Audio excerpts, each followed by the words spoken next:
नहमदुहु व नुसल्ली अला रसूलिहिल करीम अम्मा बाद फौज़ु बिल्लाहि मिनश शैतानिर रजीम बिस्मिल्लाहिर रहमानिर रहीम। मोहतरम सामीनो नाजरीन अस्सलामु अलैकुम व रहमतुल्लाहि व बरकातुहू।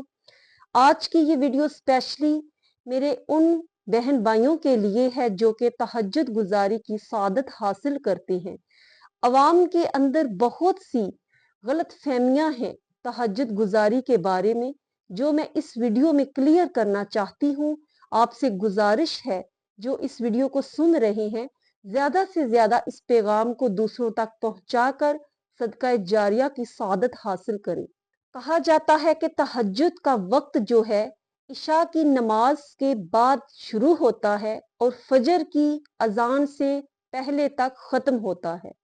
तो ये बात यकीनन दुरुस्त है, लेकिन बाज ये कहते हैं कि तहज्जुद नमाज जो है वो इशा के बाद तहज्जुद की नीयत से आप 2 या 4 नवाफिल पढ़ लें तो आपको तहज्जुद का सवाब मिल जाएगा, जो कि सरासर गलत है। तहज्जुद नमाज के लिए सोना बिल्कुल जरूरी है और नबी पाक सल्लल्लाहु अलैहि वसल्लम से ये साबित है कि आप सरकार ने अपनी जिंदगी में कभी भी इशा के बाद तहज्जुद के नवाफिल अदा नहीं किए थे, बल्कि नबी पाक सल्लल्लाहु अलैहि वसल्लम इशा की नमाज पढ़ने के बाद आप सो जाया करते थे और फिर रात के तीसरे पहर या दूसरे पहर आप सरकार उठते थे और उस वक्त आप सरकार 11 रकते अदा फरमाते थे। 8 रकते तहज्जुद की और 3 वितर की मिला के 11 रकते आप फरमाते थे अदा।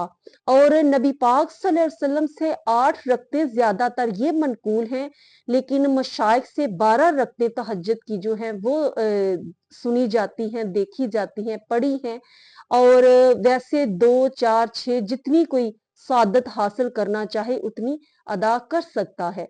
और इशा के बाद आप चाहे 1 मिनट के लिए, 1 साथ के लिए, 10 मिनट के लिए ही बैठे बैठे ही अगर आप ऊंग लगा लेते हैं तो उसके बाद आपका तहज्जुद का जो टाइम है वो शुरू हो जाता है और वो आपका सोकर उठना ही शुमार होता है। और आज हम इतने ज्यादा सहल पसंद और नाजुक मिजाज बन चुके हैं कि हम हर चीज में आसानियां ढूंढते हैं, लेकिन मेरे मोहतरम सामीनो नाजरीन, हम अल्लाह और उसके रसूल के मुकर्रर करदा अहकाम को अपने मिजाज के मुताबिक नहीं ढाल सकते। हमें अपने मिजाज को शरीयत के मुताबिक डालना होगा। और हम ये नहीं कह सकते कि एक औरत, एक मर्द वो जॉब होल्डर है या कि वो सारी दिन दफ्तर में काम करता है, थका हुआ है, वो रात को इशा के बाद ही तहज्जुद के नवाफिल अदा करके तो सादत हासिल करके सो जाए। ये आपका मामला है, अल्लाह अज़्ज़ व जल का मामला नहीं है।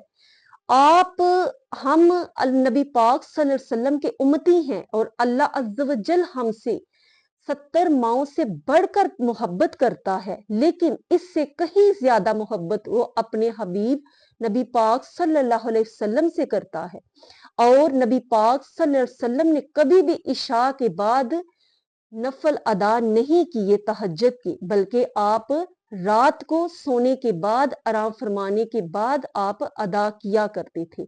और इसी तरह इसका बिल्कुल वाजिया सबूत अल्लाह अज़्ज़ व जल ने सूरह मुज़म्मिल में फरमा दिया, या अय्युहल मुज़म्मिल कुमिल लैला इल्ला कलीला निस्फहु अव इनकुस मिनहु कलीला, कि ए मुज़म्मिल की चादर वाले, काली कमली ओढ़ने वाले, आप रात के कुछ हिस्से में कयाम करें। और फिर फरमाया कि आप आधी रात में या इसके कुछ हिस्से में कयाम करें। और फिर एक और जगह पर फरमाया, इन्ना नाशी आतल्लैली ही या अशद्दु वतअव्वा अक़वा मुकीला, कि बेशक रात का उठना तबीयत पर गरा गुजरता है, लेकिन उस वक़्त का जिक्र दुरुस्त जिक्र है और अच्छा जिक्र है।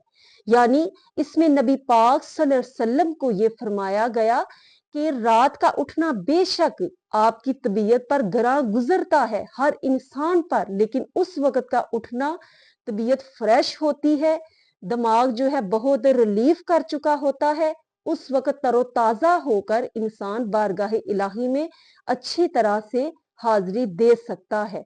और इतना आसान होता तो नबी पाक सल्लल्लाहु अलैहि वसल्लम भी इशा के बाद तहज्जुद के नवाफिल अदा करके सो जाया करते, और नबी पाक सल्लल्लाहु अलैहि वसल्लम तो इतनी ज्यादा मशक्कत उठाया करते थे कि आप इस कदर लंबा कयाम फरमाते कि खड़े होते होते आपके पांव मुबारक सूज जाया करते थे, और फिर अल्लाह अज़्ज़ व जल जबरील को भेजते कि मेरे महबूब से कहो कि इतनी तकलीफ ना उठाया करे। बल्कि हजरत आयशा सदीका रजी अल्लाह ताला अन्हा फरमाती हैं कि मैं अर्ज गुजार होती कि हजूर आप क्यों इतनी तकलीफ उठाते हैं, जबकि अल्लाह अज़्ज़ व जल ने आपके तमाम गुनाह माफ कर दिए हुए हैं। तो नबी पाक सल्लल्लाहु अलैहि वसल्लम फरमाते कि ए आयशा, क्या मैं अल्लाह अज़्ज़ व जल का शुक्रगुजार बंदा न बनूं? हाँ, यहाँ तक ये बात दुरुस्त है कि आप एक चीज के आदी ना हो जाए। वो लोग जो कि तहज्जुद गुजारी करते हैं, पढ़ते हैं, अल्लाह अज़्ज़ व जल ने उनको ये सआदत अता फरमाई हुई है। कभी ऐसा हो कि आप बहुत ज्यादा थके हुए हैं या आपकी तबीयत नासाज है और आपको ये खदशा हो कि मैं नहीं उठ पाऊंगी या उठ पाऊंगा, तो आप इब्तदाई हिस्से में इसको अदा कर सकते हैं। लेकिन शर्त यही है कि आप 5 मिनट 10 मिनट बैठ के ही सही, बैठे बिठाए वैसे भी थोड़ी बहुत ऊंग आ जाती है, वो लेकर सुन्नत के मुताबिक अदायगी करने की सादत हासिल करें। ये ज्यादा से ज्यादा अफजल और सुन्नत तरीका जो है वो यही है कि सोकर थोड़ा उठें, फिर तहज्जुद के नवाफिल जो है वो अदा करें। और अल्लाह अज़्ज़ व जल की रहमत भी रात के तीसरे पहर इंसान के इतना करीब होती है कि अल्लाह अज़्ज़ व जल की रहमत पुकार रही होती है कि है कोई मांगने वाला, मैं उसको अता करूं।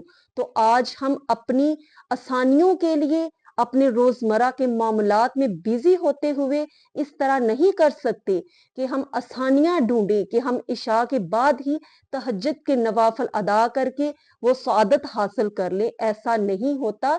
अल्लाह अज़्ज़ व जल ने इतनी सआदत तहज्जुद को इसीलिए अता फरमाई कि वो रात को उठकर अदा किया जाए। और हाँ, वो शख्स जो कि सारी रात अगर इबादत में गुजारता है, जैसे कि खसूसी तौर पर स्पेशली जो रातें आती हैं, लैलतुल कदर की रात आती है, मिराज शरीफ की, शब्बे कदर की, तो इन रातों में जो लोग सारी रात जागते रहते हैं, वो सहरी के वक्त तहज्जुद के नवाफिल अदा कर सकते हैं। और ये भी फरमाया गया है कि जो सारी रात अल्लाह अज़्ज़ व जल की इबादत में गुजारता है, उनको वैसे ही तहज्जुद का सवाब मिल जाता है। बगैर सोए अगर आप रात को इशा के बाद नवाफिल अदा करते हैं तो वो सलातुल लाइल के नवाफिल शुमार किए जाते हैं। वो तहज्जुद के नवाफिल जो हैं उसकी सादत आपको नहीं मिलेगी। वो तभी मिलेगी जब आप थोड़ी देर के लिए सोएंगे, ऊंग की सूरत में ही चाहे सोए। और ये भी बात के जो कहते हैं कि एक दफा तहज्जुद शुरू कर ले तो फिर हम छोड़ नहीं सकते, इसलिए हम शुरू ही नहीं करते, ये गलत बात है। हमारे लिए ये नवाफिल है, नबी पाक सल्लल्लाहु अलैहि वसल्लम के लिए ये फर्ज थे। तो अगर जब भी सादत मिले कहीं रात को जागने की, तो आप बेदार हूं तो आप जब चाहे पढ़ सकते हैं। इस सादत से महरूम ना रहिए और दुआओं में याद रखिएगा। अपना ख्याल रखिएगा। अल्लाह अज़्ज़ व जल हक बात कहने और सुनने की तौफीक अता फरमाए। अस्सलामु अलैकुम व रहमतुल्लाहि व बरकातुहू।